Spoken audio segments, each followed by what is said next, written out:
Salam Pramuka. Selamat pagi adik-adik sekalian, peserta geladian pimpinan Satuan Kuartir Daerah Gerakan Pramuka Jawa Barat. Syukur alhamdulillah pada kesempatan hari ini Kuartir Daerah Gerakan Pramuka Jawa Barat dapat menyelenggarakan kegiatan geladian pimpinan satuan yang dinakodai oleh Dewan Kerja Daerah Jawa Barat. Tentunya ini melibatkan seluruh Dewan Kerja Cabang di 27 kota dan kabupaten di Jawa Barat.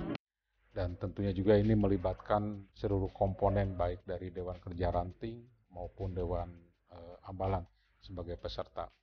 Dan kebetulan pada geladian pimpinan satuan ini kakak diberikan tugas untuk menyampaikan materi pola dan mekanisme pembinaan pramuka penegak. Sebagaimana kita ketahui bahwa sesuai dengan petunjuk penyelenggaraan Kuartir Nasional nomor 176 tahun 2013 bahwa sebagai pedoman kegiatan kepramukaan khususnya untuk penegak pandega, kita bisa baca di petunjuk penyelenggaraan tentang kegiatan penegak pandega, bagaimana kegiatan dapat diselenggarakan baik di tatanan di Ambalan sampai ke tingkat nasional. Nah, itu sesuai dengan petunjuk penyelenggaraan nomor 176 tahun 2013 dari Kuartir Nasional. Pembinaan pramuka penegak sebagai proses pendidikan dan pembinaan kepribadian baik untuk watak, budi pekerti dan pengetahuan, keterampilan, ketangkasan, kesehatan dan kesegaran jasmani. Dan sebagai pimpinan atau pemimpin bagi pramuka penegak sehingga bisa hidup mandiri baik di tatanan kegiatan di gugus depan, Ambalan, Racana sampai ke tingkat selanjutnya di tatanan Kuartir Ranting sebagai Dewan Kerja Ranting maupun nanti di Dewan Kerja Cabang ataupun Dewan Kerja Daerah dan Dewan Kerja Nasional. Nah, tentunya ini kegiatan pembinaan pramuka penegak ini tidak lepas daripada adik-adik yang sebelumnya pernah mengikuti kegiatan di golongan siaga atau penggalang. Nah, sehingga ini akan beruntut nanti kalau adik-adik pernah mengikuti di pramuka di golongan penggalang, tentunya akan mengikuti kegiatan yang adik-adik ikuti selanjutnya. Nah, selanjutnya bahwa kegiatan untuk pramuka penegak pandega nanti ada tatanan yang harus adik-adik tempuh bersama-sama dengan Dewan Ambalan kalau di Ambalan atau Dewan Racana kalau di Racana sampai nanti adik-adik bisa menempuh sebagai pramuka Garuda, sebagai pramuka penegak Garuda yang tertinggi. Baik, next. Nah, untuk sasaran sebagai pembinaan pramuka penegak, nanti adik-adik harus pertama yang harus adik-adik pahami bersama-sama saat berkegiatan di gus depan atau di Ambalan, ya bahkan sampai ke tingkat nasional. Yang pertama adik-adik harus menghormati agama dan kepercayaan orang lain. Itu adalah sebagai toleransi kita sebagai anggota pramuka, baik perbedaan agama, kepercayaan, itu kita tidak ada perbedaannya. Kita tetap dalam satu bingkai kesatuan Republik Indonesia. Kemudian juga harus bisa menjalin komunikasi, baik antara keluarga, masyarakat, dan sekitarnya. Nah, ini ada sasaran sebagai pembinaan pramuka penegak. Kemudian juga menghargai pendapat orang lain. Nah, adik-adik tentunya dinamika yang akan muncul di kegiatan penegak atau pandega adalah diskusi, berbeda pendapat. Nah, ini adalah salah satu sasaran untuk pembinaan pramuka penegak. Kita harus bisa menghargai pendapat orang lain. Karena memang dinamikanya seperti itu di kehidupan pramuka penegak dan pandega. Kemudian bekerja sama dan berintegrasi dalam sebuah kelompok. Nah, itu adik-adik bisa menjalin kerjasama dalam tatanan yang lebih kecil di Ambalan. Ada satuan sangga, kemudian ke satuan Ambalan. Bahkan kalau di Racana misalnya, kalau dulu masih ada reka, kalau sekarang mungkin udah karena peserta sedikit, jadi tidak ada lagi reka, langsung Racana. Nah, adik-adik harus bisa bekerja sama antara teman-teman yang minimal dengan teman satu sangganya, kemudian dalam satu ambalan atau dalam satu racana, itu dalam satu kelompok bisa berintegrasi. Kemudian bisa berinovasi dan berkreasi dalam ruang ilmu pengetahuan, teknologi, serta kegiatan keterampilan. Nah, adik-adik di dalam kegiatan sangga ini silakan untuk berinovasi, berkreasi pada saat latihan-latihan rutin diserahkan di ambalan. Bagaimana adik-adik keinginan untuk berlatih yang kira-kira menarik, menantang, mengandung pendidikan. Nah, itu tentunya keinginan dari adik-adik yang akan disampaikan ke pemimpin sangga, kemudian ke Dewan Ambalan yang akan dikemas nanti dalam bentuk latihan mingguan yang nanti tentunya akan dikonsultasikan dengan para pembinanya. Kira-kira arahan dari para pembina untuk kegiatan yang adik-adik inginkan sejauh mana resiko manajemennya harus diperhitungkan. Nah, tentunya Dewan Ambalan harus selalu berkoordinasi, berkonsultasi dengan para pembinanya. Meskipun dalam setiap latihan tidak selalu para pembina itu harus selalu mengikuti atau setiap kali latihan selalu harus hadir, di mana misalnya Dewan Ambalan di situ harus tampil atau mencari narasumber yang lain, itu silakan untuk berinovasi. Kemudian juga mengaplikasikan pengetahuan yang dimilikinya. Jadi adik-adik kalau yang pernah mengikuti kegiatan, katakanlah di GUS depan itu utus untuk mengikuti kegiatan di tingkat ranting, tingkat cabang, daerah, bahkan nasional atau internasional. Nah, adik-adik harus bisa menularkan ilmu pengetahuan itu kepada rekan-rekan minimal satu sangganya atau satu ambalannya, sehingga ilmu yang adik-adik dapat itu bisa diaplikasikan pengetahuannya kepada rekan-rekan yang lain. Nah, dalam prinsip pembinaan di Penegak dan Pandega, ada 3 prinsip, yaitu bina diri, bina satuan, dan bina masyarakat. Nah, tidak terlepas bahwa anggota Penegak Pandega ini harus mempunyai prinsip pembinaan ini. Yang pertama, bina diri. Jadi adik-adik dalam kegiatan meningkatkan pengetahuan dan keterampilan harus sering dan terus merasa kekurangan untuk membina diri ini. Kekurangan dalam arti untuk meningkatkan kemampuan, meningkatkan keterampilan, meningkatkan pengetahuan. Nah, adik-adik ini harus muncul di dalam diri sendiri untuk terus membina pada diri sendiri. Ini dengan tentunya dengan meningkatkan pengetahuan dan keterampilan, baik kegiatan untuk diri sendiri, khusus pribadi maupun berkelompok. Kemudian bina satuan, bahwa adik-adik sebagai bina satuan tentunya adik-adik paham tentang satuan-satuan yang ada di satuannya masing-masing. Seperti misalnya adik-adik kalau di siaga mungkin ada keterampilan di perindukan siaga, tentunya akan berbeda dengan keterampilan yang adanya di pasukan penggalang ya. Nah, itu salah satu tugas daripada adik-adik Penegak dan Pandega, harus bisa mempersiapkan, membantu keterampilan kepramukaan di perindukan siaga dan pasukan penggalang. Jadi adik-adik yang sudah dilantik menjadi penegak Bantara, selain bina diri, adik-adik harus mampu bisa bina satuan di satuan siaga dan pasukan penggalang. Tentunya akan berbeda teknik penyampaian, metode pelatihannya juga, dan ini akan dibimbing oleh para pembina di satuannya masing-masing, baik di perindukan siaga maupun pasukan penggalang. Kemudian yang terakhir, prinsip pembinaan adalah bina masyarakat. Nah, adik-adik sebagai pramuka Penegak Pandega tentunya harus siap mempersiapkan diri menjadi pemimpin di masyarakat. Tidak hanya adik-adik yang mampu bisa memimpin di sangganya, tidak hanya mampu memimpin di ambalannya atau di racananya, tetapi adik-adik harus bisa terjun langsung melibatkan diri di masyarakat, baik sebagai pemimpin maupun bersama-sama pembangunan di masyarakat. Minimal di Karang Taruna atau di RT RW, adik-adik harus ikut serta terlibat dalam pola pembinaan itu. Nah, tentunya ini mempersiapkan diri adik-adik dari bina diri, bina satuan, dan bina masyarakat. Hasil dari adik-adik berlatih bersama-sama dengan para pembina yang tentunya mempersiapkan kepada diri sendiri, kemudian juga mempersiapkan untuk bisa bina satuan, dan tentunya juga bisa mempersiapkan pada bina masyarakat.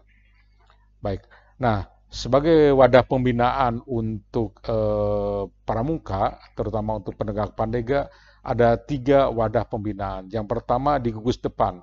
Tentunya adik-adik kalau ingin aktif di gerakan pramuka harus tercatat aktif di gugus depan. Tidak bisa adik-adik aktif di yang lain kalau tidak terdaftar di gugus depan. Nah, terdaftar di gugus depan ini tentunya adik-adik melalui tahapan-tahapan yang sudah diatur di petunjuk penyelenggaraan kuarti nasional, juga diatur mungkin di adat ambalan atau adat racananya masing-masing, bagaimana proses adik-adik bisa masuk di gugus depan terdaftar sebagai anggota sah, anggota gerakan pramuka. Kemudian wadah pembinaan yang lain selain di gugus depan adalah satuan karya. Nah, adik-adik bisa memilih untuk menyalurkan hobi adik-adik. Kalau tidak mencukupi di kegiatan gugus depan, adik-adik bisa menyalurkan keinginan hobi adik-adik di satuan karya. Ada beberapa macam, sampai sekarang mungkin tercatat sampai 11 atau 13 satuan karya di kuarti nasional. Adik-adik bisa menyalurkan di situ, ada seluruhnya. Adik-adik ingin bisa berbakti atau ingin mendalami kegiatan tentang satuan karya bahari tentang kelautan, adik-adik silakan masuk ke satuan karya bahari. Adik-adik ingin bergiat tentang keudaraan, Saka Dirgantara. Itu banyak macam-macamnya, adik-adik bisa mengikuti di kegiatan satuan karya. Tentunya adik-adik kalau aktif di satuan karya tentunya harus aktif di gugus depan. Dan tidak serta-merta kalau sudah aktif di satuan karya adik-adik meninggalkan gugus depan.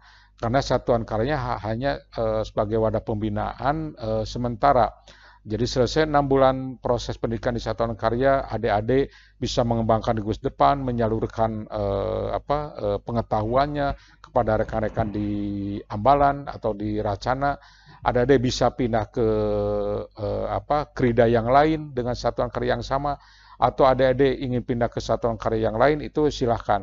Adik-adik bisa berkonsultasi dengan para pembinanya, dengan pamongsakanya. Namun pada intinya bahwa adik-adik harus tetap aktif di gugus depan. Tidak bisa adik-adik seumur hidup menjadi anggota satuan karya kalau tidak aktif gugus depan. Karena banyak kejadian pada saat ini bahwa adik-adik gugus depannya ditinggalkan, justru adik-adik menjadi anggota satuan karya seumur hidupnya, ya.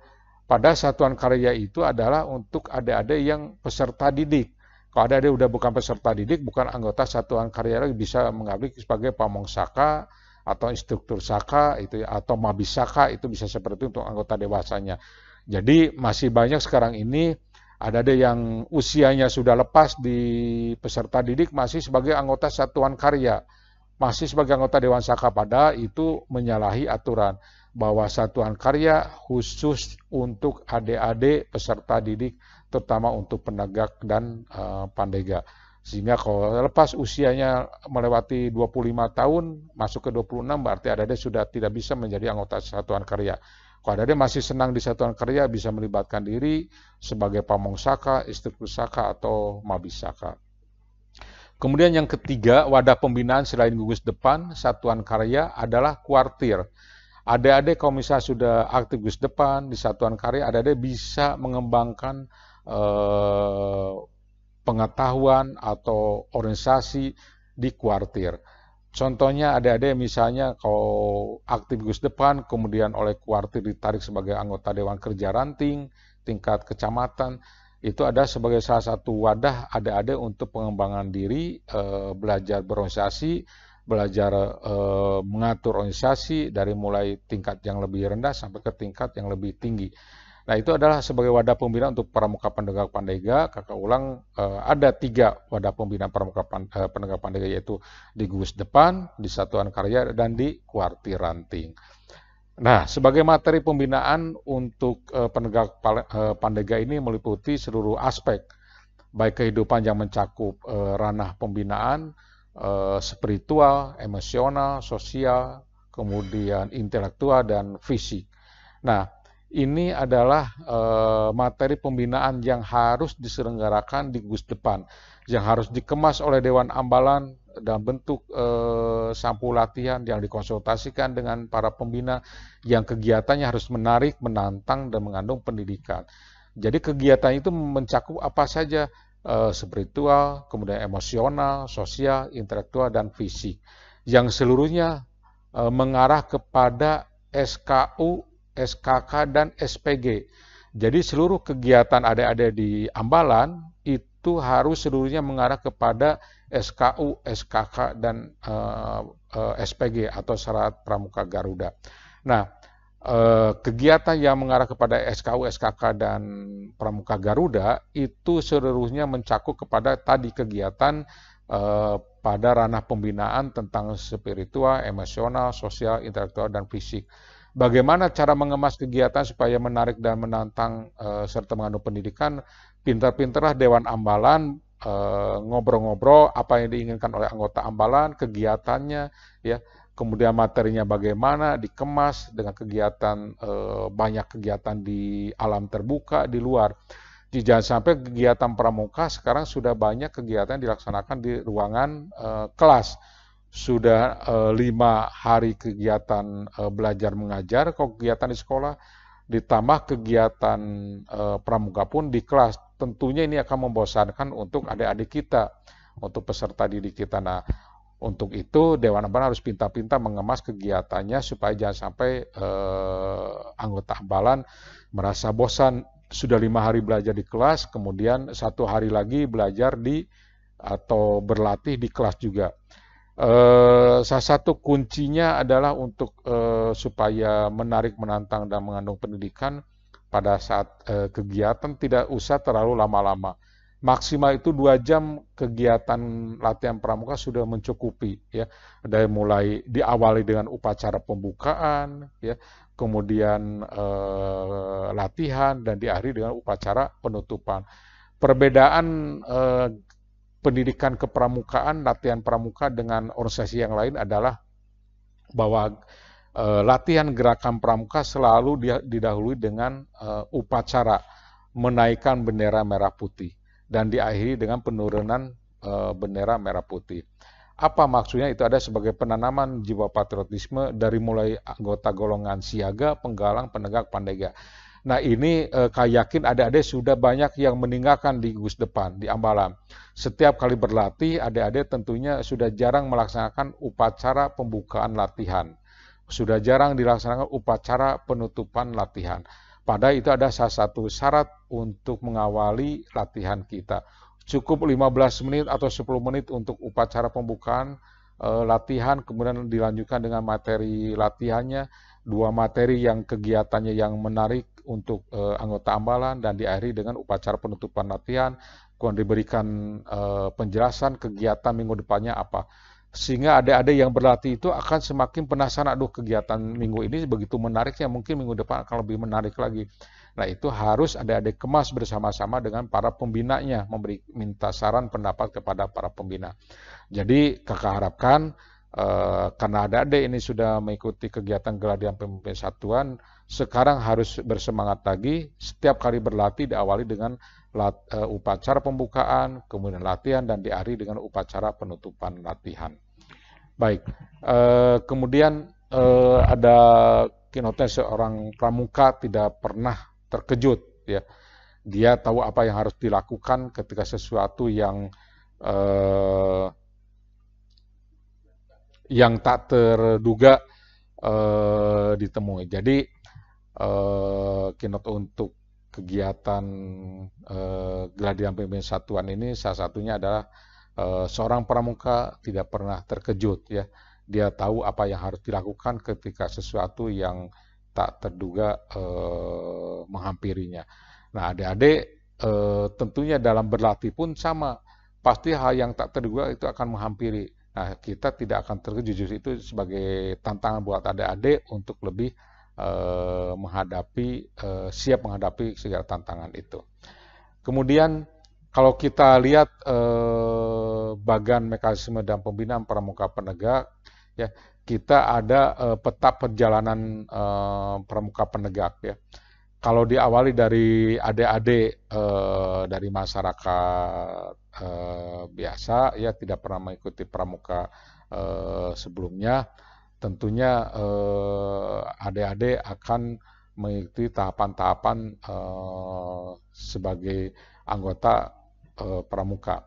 Diawali kalau adik-adik kalau bisa pernah menjadi pramuka penggalang, tentunya nanti akan masuk ke sebagai tamu ambalan. Ya, sebagai tamu ambalan kalau adik-adik pernah mengikuti pramuka penggalang, ya nanti adik-adik akan menjadikan sebagai tamu ambalan. Atau adik-adik yang belum pernah menjadi pramuka pun sama sebagai tamu ambalan. Nah, yang dimaksud tamu ambalan ini adalah adik-adik selama kurun waktu sampai 3 bulan itu adik-adik menyesuaikan kira-kira latihannya cocok tidak, kira-kira ambalan ini cocok tidak dengan hati nurani kita. Kalau misalnya adik-adik cocok selama 1 dan 3 bulan, ini adik-adik pas masuk sebagai tamu ambalan itu akan didampingi oleh pendamping kiri dan pendamping kanan. Akan dibimbing oleh pendamping kiri dan kanan adik-adik untuk sampai nanti melaksanakan jenjang pramuka penegak berikutnya. Ya, nanti sebagai tamu ambalan didampingi pendamping kiri dan kanan, adik-adik akan dikukuhkan menjadi penegak calon, ya, penegak calon atau calon penegak. Nah, pengukuhan ini nanti yang akan mengusulkan siapa? Bukan tamu ambalan, tapi yang mengusulkan adalah si pendamping kiri dan pendamping kanan. Dia akan melaporkan kepada pradananya, nanti akan dibawa ke sidang Dewan Kehormatan untuk menyampaikan bahwa ini siap loh tamu ambalan ini untuk dikukuhkan menjadi calon penegak di ambalannya. Ya. Kalau misalnya si tamu ambalan itu sudah siap betul-betul, kemudian seluruh anggota ambalan juga siap betul-betul menerima, maka akan dikukuhkan menjadi calon penegak. Ya. Nah, perjalanan ini, peta perjalanan ini adik-adik tentunya pada saat adik masuk sebagai anggota ambalan, tidak serta-merta langsung menjadi anggota ambalan. Sama halnya kalau adik-adik bertamu ke rumah, tidak serta-merta bahwa adik-adik bertamu itu langsung kamar mandinya di mana, kemudian adik-adik untuk ruang makannya di mana, ruang tidur di mana, tentu akan diperkenakan oleh tuan rumah. Kalau adik-adik menginap di sini kamar mandinya, di sini dapurnya, di sini ruang makannya, di sini ruang tidurnya, itu adik-adik akan diperkenakan. Sama halnya di kehidupan ambalan pun seperti itu, seperti kita kehidupan di rumah tangga. Nah, adik-adik setelah dikukuhkan menjadi penegak calon, ya, dengan didampingi oleh pendamping kiri kanan melalui sidang Dewan Kehormatan, ya, itu adik-adik baru sah dan berhak untuk ikut ujian SKU Bantara. Nah, adik-adik ujian SKU Bantara itu jenjang mudah-mudahan sampai 6 bulan maksimal itu sudah bisa dilantik menjadi pramuka penegak Bantara. Nah, adik-adik mengikuti ujian SKU Bantara kepada siapa? Kepada pembinanya, ya, kepada bukan kepada seniornya. Kalau adik-adik bertanya ke seniornya tidak apa-apa, misalnya tentang materi di penegak Bantara, bisa mengenal arah mata angin atau apa di penegak Bantara misalnya, ya. Nah, adik-adik kalau untuk bertanya silakan kepada rekan-rekan seniornya, ya, yang sudah menjadi anggota ambalan. Tetapi kalau saat ujiannya, adik-adik harus tetap ujian kepada pembina dan ditata tangan atau diparap SKU-nya oleh pembina, jangan oleh seniornya. Nah, setelah menjadi selesai mata SKU Bantara itu, adik-adik barulah nanti oleh pendamping kiri dan kanan untuk diusulkan dilantik menjadi pramuka Bantara. Nanti pendamping kiri kanan akan mendampingi adik-adik untuk dilantik menjadi pramuka Bantara. Mulai sidang Dewan Kehormatan, ada prosesinya, ya, ada prosesinya. Tidak perlu prosesinya misalnya dibawa ke sungai, nantinya ada kejadian ke bawah arus sungai, ya, tragedi lagi. Nah, jadi ada yang kira-kira yang aman, dan itu tentu harus didampingi oleh pembina. Siapa yang melantiknya? Harus pembina. Pembina putra melantik putra, pembina putri melantik putri. Tidak boleh pembina putra melantik putri atau sebaliknya pembina putri melantik putra. Itu tidak boleh. Bagaimana pelantikannya? Harus satu-satu. Tidak boleh pelantikan pramuka bantara atau laksana ya 40 orang, 30 orang, tidak boleh. Itu harus satu orang karena itu ada prosesi tanya jawab antara pembina dengan calon yang akan dilantik bantara. Itu ada tanya jawab, baik tanya jawab kepada adik-adik mungkin yang sudah bantara tentu mengalami tanya jawab kepada calon yang akan dilantik, tanya jawab kepada pendamping kiri dan kanan, itu ya sejauh mana tanggung jawabnya kepada pendamping kiri kanan dan pada yang akan dilantik. Sehingga adik-adik yang akan dilantik itu harus betul-betul siap. Ya, selesai dilantik bantara, nanti adik-adik mungkin prosesnya akan diberikan tanda kecakapan umum bantara yang disematkan di bahu kiri dan kanan. Siapa yang memasangnya? Bukan pembina, tapi yang memasangnya adalah diri sendiri. Karena itu ada sebagai simbol bahwa adik-adik mempunyai tugas tanggung jawab di bahu adik-adik sebagai pramuka bantara siap mempertanggungjawabkan apa yang telah dilantik. Dan materi bantara itu, mata uji di SKU harus selesai semuanya. Tidak boleh tersisa. Baru bisa dilantik menjadi pramuka bantara. Kalau belum selesai mata uji bantara, itu tidak boleh dilantik bantara. Jadi seluruhnya harus selesai diuji mata SKU bantara, barulah diusulkan oleh Dewan Kehormatan untuk dilantik menjadi pramuka bantara. Selesai menjadi pramuka bantara, adik-adik punya hak untuk menjadi anggota satuan karya. Tadi sudah disampaikan bahwa salah satu pembina ada bina di Gus Depan, di satuan karya, dan di kuartir. Salah satu wadah pembinaan untuk anggota pramuka penegak atau pandega itu di Gus Depan, satuan karya, dan kuartir. Jadi adik-adik bisa menjadi anggota satuan karya setelah adik-adik menjadi pramuka penegak bantara. Nah, selesai menjadi pramuka penegak bantara, adik-adik belum selesai di situ saja. Adik-adik harus terus ujian SKU untuk menempuh pramuka laksana. Sekaligus juga adik-adik bisa ujian SKK.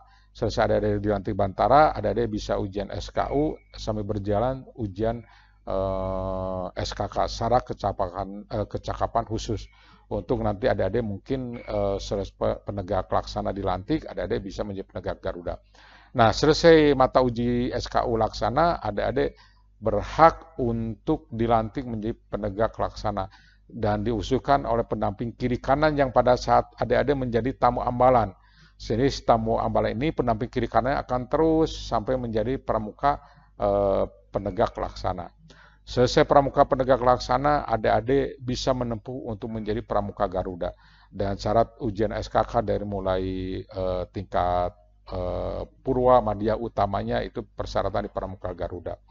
Nah, adik-adik itu usia rentang dari 16 sampai 20 tahun.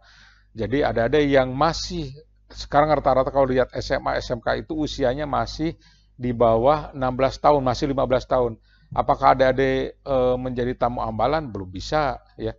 Jadi adik-adik setelah menjadi tamu ambalan apabila sudah masuk ke usia 16 tahun. Adik-adik menjadi tamu ambalan, sehingga kalau misalnya di SMA atau SMK itu masih usia 15 tahun, adik-adik harus tetap berlatih di penggalang.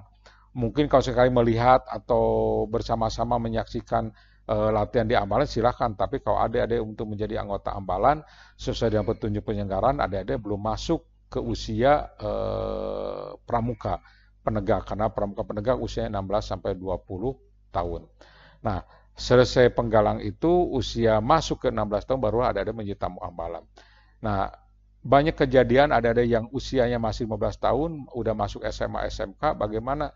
Jadi Dewan Ambalan harus pintar-pintar mengemas kegiatannya yang kira-kira yang ada di penggalang sambil masa transisi di Ambalan bisa ikut bergabung, sekali berlatih, mengenalkan kegiatan di Ambalan bagaimana. Nanti pada saat usianya mencapai masuk ke 21 tahun, adik-adik ada 3 pilihan.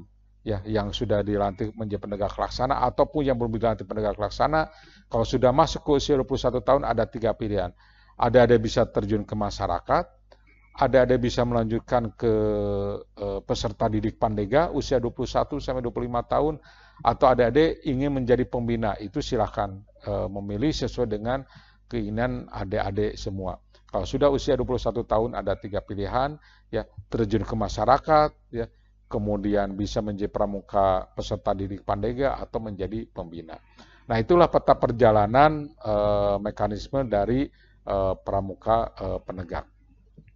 Nah, tadi sudah dijelaskan bahwa tamu ambalan wajib mengikuti latihan rutinnya, ya, selama 3 bulan berturut-turut. Jadi adik-adik sebagai tamu ambalan itu wajib selama 3 bulan berturut-turut berlatih bersama-sama untuk beradaptasi.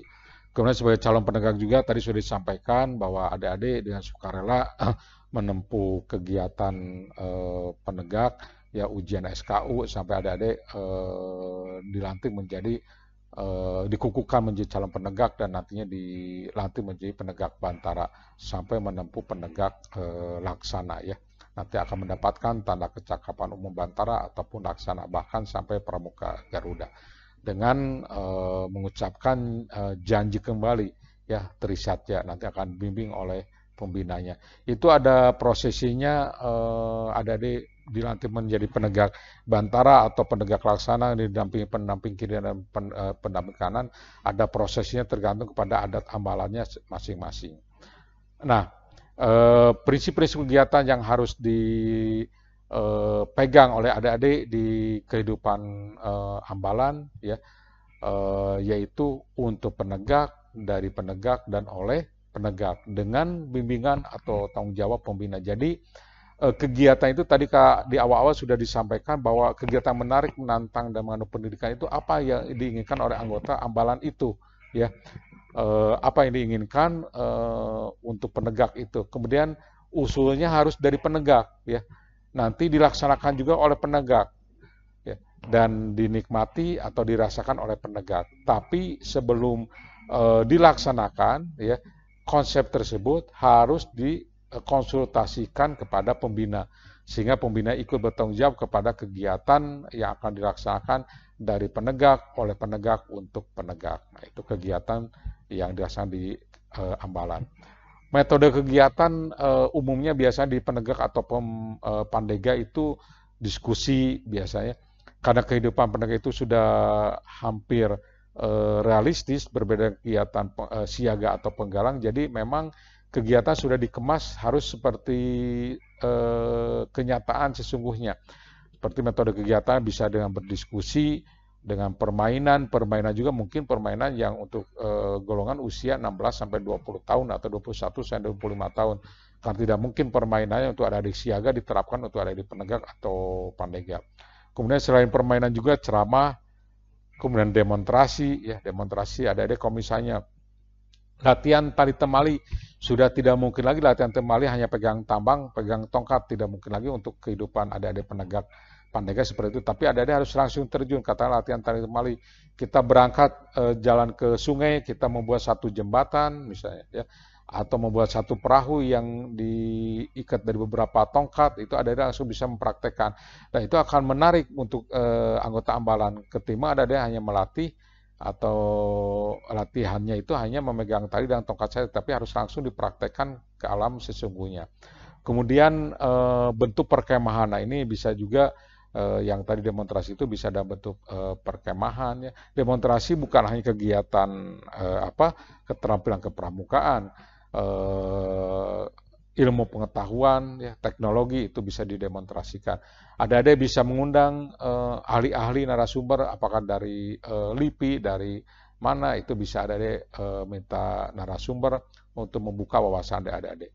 Kemudian juga bisa juga secara penugasan, ya, kemudian kerja kelompok maupun seminar dan lokakarya, itu kehidupan adik-adik dan metode kegiatan di penegak dan pandega.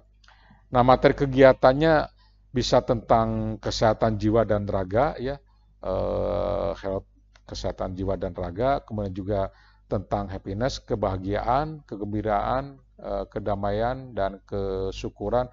Itu materi-materi kegiatan yang dilaksanakan di penegak pandega.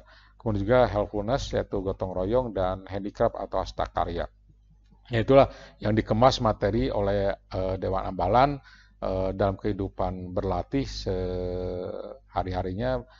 Bisa dikemas bentuk kesehatan jiwa, kebahagiaan, gotong royong, dan hasta karya.